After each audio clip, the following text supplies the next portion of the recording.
ವಾರದ ಬಳಿಕ ಇದೀಗ ದಿ ರಾಮೇಶ್ವರಂ ಕೆಫೆ ರೀಓಪನ್ ಆಗ್ತಾ ಇದೆ ಅನ್ನೋ ಸುದ್ದಿ ಸಿಗ್ತಾ ಇದೆ. Let's go. ಅದಕ್ಕೆ ಸಂಬಂಧಪಟ್ಟಾಗಿ ಒಂದು ಬ್ರೇಕಿಂಗ್ ನ್ಯೂಸ್ ತಗೋತಾ ಇದ್ದೀನಿ. ಒಂದು ವಾರ ಆಯ್ತು, ಕಳೆದ ಶುಕ್ರವಾರ ಮಧ್ಯಾಹ್ನ 12:55 ಭಂಗ್ ಅಂತ ಸ್ಫೋಟ ಆಗಿದ್ದು, ಬಾಂಬ್ ಅಲ್ಲಿ ಬ್ಲಾಸ್ಟ್ ಆಗಿದ್ದು. ಒಂದು ವಾರ ಕಳೀತಾ ಬಂತು, ಇವತ್ತು ರೀಓಪನ್ ಆಗ್ತಾ ಇದೆ ಪೂಜೆ ಮಾಡುವುದಕ್ಕೆ. ಬರ್ತಾ ಇದೆ ನೋಡಿ ಬ್ರೇಕಿಂಗ್ ನ್ಯೂಸ್.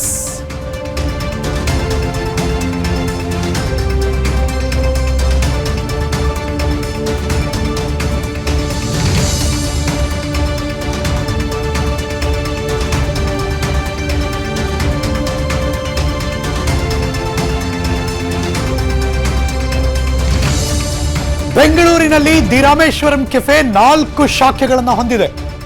ಜೆಪಿ ನಗರ ಅದೇ ಫಸ್ಟ್, ರಾಜಾಜಿನಗರ, ಒರೈನ್ ಮಾಲ್ ಪಕ್ಕ ಮಿಡ್ ನೈಟ್ ತನಕ 100,000 ಜನ ಇರ್ತಾರೆ. ಕುಂದಲಹಳ್ಳಿ ಅತಿ ಹೆಚ್ಚು, ಅತಿ ದೊಡ್ಡದು ಸ್ಕ್ವೇರ್ ಫೀಟ್ ಲೆಕ್ಕಾಚಾರದಲ್ಲಿ ಕುಂದಲಹಳ್ಳಿಯಲ್ಲಿರುವಂತಹ ದಿ ರಾಮೇಶ್ವರಂ ಕೆಫೆ 10,000 ಸ್ಕ್ವೇರ್ ಫೀಟ್ಗೂ ಹೆಚ್ಚಿದೆ. ಅದಕ್ಕಿಂತ ಒಂದು ಸ್ವಲ್ಪ ಕಡಿಮೆ ಅಷ್ಟೇ ರಾಜಾಜಿನಗರ ಒರೈನ್ ಮಾಲ್ ಪಕ್ಕ ಇರೋದು, ಹತ್ತತ್ರ 9,500 ಸ್ಕ್ವೇರ್ ಫೀಟು. ಆದರೆ ಈ ಕುಂದಲಹಳ್ಳಿ ಬಾಂಬ್ ಬ್ಲಾಸ್ಟ್ ಆಯ್ತಲ್ಲ, ಇದು 10,000 ಸ್ಕ್ವೇರ್ ಫೀಟ್ ಇರುವಂತಹ ದಿ ರಾಮೇಶ್ವರಂ ಕೆಫೆ.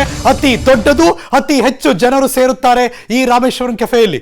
ವಾರದ ಬಳಿಕ ಮಗದೊಂದು ಶುಕ್ರವಾರ ಬಂತು. ಇವತ್ತು ನಂಬರ್ 1 ಶಿವರಾತ್ರಿ ಹಬ್ಬ, ನಂಬರ್ 2 ವಿಶ್ವ ಮಹಿಳಾ ದಿನಾಚರಣೆ. ಸೊ ದಿ ರಾಮೇಶ್ವರಂ ಕೆಫೆ ಇವತ್ತು ರೀಓಪನ್ ಮಾಡ್ತಿದ್ದಾರೆ. ಬೆಂಗಳೂರಿನ ಕುಂದಲಹಳ್ಳಿಯಲ್ಲಿರುವಂತಹ ರಾಮೇಶ್ವರಂ ಕೆಫೆ ಇದು. ಪೂಜೆಯನ್ನು ಸಲ್ಲಿಸ್ತಾರೆ. ಆದರೆ ಇವತ್ತು ಹೋಗ್ಬಿಡ್ಬೇಡಿ ತಿಂಡಿ ತಿನ್ನೋಕೆ, ಇವತ್ತು ಪೂಜೆ ಮಾಡ್ತಾರೆ. ನಾಳೆಯಿಂದ ಗ್ರಾಹಕರಿಗೆ ಅಲ್ಲಿ ಹೋಗಿ ತಿನ್ನಬಹುದು. ಇವತ್ತು ಹೋಗಿ ಇಡ್ಲಿ ವಡೆ ತಿನ್ನೋಕೋ, ಖಾರ ಬಾತ್ ತಿನ್ನೋಕೋ, ಚೌಚೌಬಾತ್ ತಿನ್ನೋಕೋ ಎಂಟ್ರಿ ಕೊಡೋಣಪ್ಪ ಸ್ಪೆಷಲ್ಲು ಅಂತ ಅಂದುಕೊಂಡರೆ ಬೇಡ. ನಾಳೆಯಿಂದ ಗ್ರಾಹಕರಿಗೆ ಓಪನ್ ಆಗುತ್ತೆ.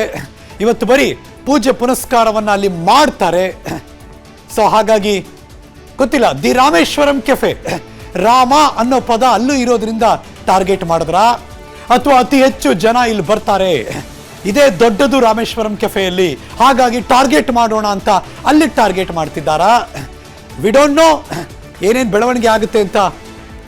ಬಹಳ ಕುತೂಹಲ.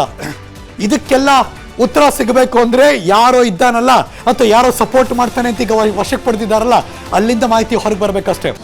ಅನುಕ್ಷಣದ ಸುದ್ದಿಗಳಿಗಾಗಿ ವಿಸ್ತಾರ ನ್ಯೂಸ್ ಯೂಟ್ಯೂಬ್ ಚಾನೆಲ್ ಸಬ್ಸ್ಕ್ರೈಬ್ ಮಾಡಿ. ಹೊಸ ಸುದ್ದಿಗಳ ನೋಟಿಫಿಕೇಶನ್ಗಾಗಿ ಬೆಲ್ ಐಕಾನ್ ಕ್ಲಿಕ್ ಮಾಡಿ. ಲೇಟೆಸ್ಟ್ ಅಪ್ಡೇಟ್ಸ್ಗಾಗಿ www.vistaranews.com ವೆಬ್ಸೈಟ್ಗೆ ವಿಸಿಟ್ ಮಾಡಿ. ಅಂಗೈಯಲ್ಲೇ ಜಗತ್ತಿನ ಸುದ್ದಿ ತಿಳಿಯಲು ವಿಸ್ತಾರ ನ್ಯೂಸ್ ಕನ್ನಡ ಆಪ್ ಡೌನ್ಲೋಡ್ ಮಾಡಿ.